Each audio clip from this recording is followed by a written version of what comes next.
Would like to now introduce you a bit to Twitter hashtags. Hashtags are that pound sign that you see in front of, for instance, in front of Tweetcamp, but there are a couple that are helpful for public affairs type people, Journ Chat and HCSM, which is healthcare social media. That one, Liacy, is really wonderful, hasn't been used so far to date, so if somebody would like to just create it by using it, that'd be super. But if you aren't already in the tweet chat room, go to search.twitter.com and search for that tag. You'll see that gathers all those posts, all those tweets that are about that topic. The neat part about creating a hashtag is it's not hard. It's just by using it. The act of using it is the act of creating it. Okay. So I wanted to share a couple of use cases and pilots that we have going on. Our Tweetcamp II is actually one of those. We've promoted this exclusively externally through Twitter, blogs, and Facebook. We added the link to the webcast yesterday. As of 5 a.m. Today, we had 47 webcast registrations. We had 65 as of 11 a.m. Look at this. Liacy is really wonderful. How about that? So someone did that.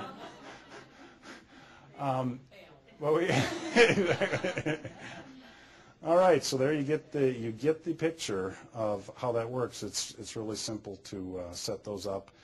We don't know exactly how many we had, but we were in the 70s or so when people stopped signing up, and when we just said, "Hey, go directly to the web feed." Our case study number 2 is Health Ed Reform. This is the Mayo Clinic National Symposium on Medical and Healthcare Education, which will have a webcast like this. There will be several Mayo staff that will be live tweeting and encouraging others to watch and tweet.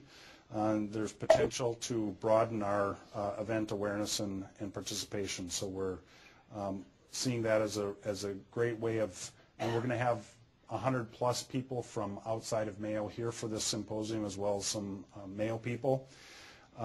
But to be able to reach out and spread the word about the symposium, I think will be a powerful thing.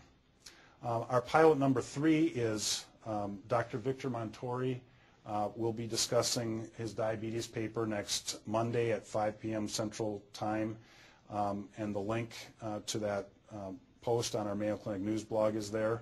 Our goal is to help disseminate information about research, that by bringing together people from throughout Twitter who are interested in diabetes, whether they're patients or providers or other consumers, to engage that interested community and disseminate the findings. One of the concerns in healthcare and in medical research is that studies get published in journals and they kind of sit there. But that if there's an opportunity to use a tool like Twitter to spread the word about the research, that will be helpful. Dr. Montori attended Tweetcamp last week, and next week he's tweeting. So that's the kind of thing that we hope will be able to happen out of today. The next step, using Twitter with Yammer. Yammer is a tool like Twitter. It's for the enterprise. I don't want to spend too much time on this except to say that with one tweet you can, using the right hashtag, you can share information externally and then also bring it internally. But Yammer is a tool that has potential for us, within Mayo Clinic or within other organizations to improve the communications. And so this is an example of a tweet I did last week and how it showed up less than a minute later in Yammer. So it coordinates these. The Twitter application programming interface is part of what makes it really powerful. That it's a tool that, Twitter is a platform, and other programmers can create useful applications such as twitpic.com for sharing photos. There are applications for the BlackBerry and iPhone and Android, and also some desktop clients. There's a site called hootsuite.com that lets you schedule tweets, so I was able to schedule some tweets during the seminar today that highlighted maybe one, like Jody's video, for instance.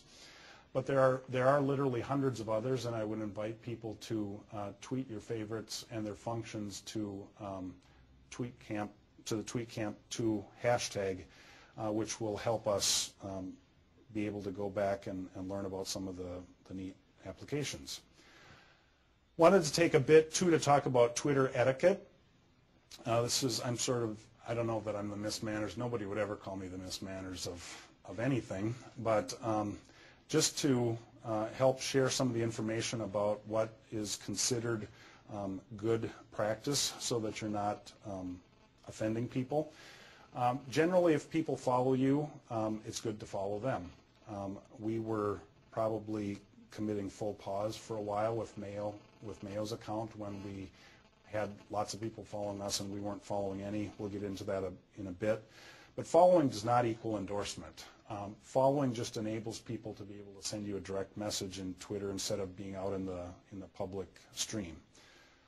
There are some of those Twitter programs let you send an automatic direct message to somebody who is newly following you. That's not considered cool because it's not a genuine interaction. It's just it's a machine thing. There is an opportunity that you have to protect your updates to say I want to have people ask for permission to follow me. That's more of a Facebook kind of thing, because the whole purpose of Twitter is to have an open public conversation. So that's also would be in the not cool. Replying to people who mention you is cool. That's good. It shows that you're engaged, and that's kind of what Ed was talking about with having a Twitter account, and to be successful with it, you need to be replying. Retweeting, when you see an RT in front of a tweet with a reply, credit sources, it helps followers to find interesting other people who are talking about some of the same things, and that also is a cool thing.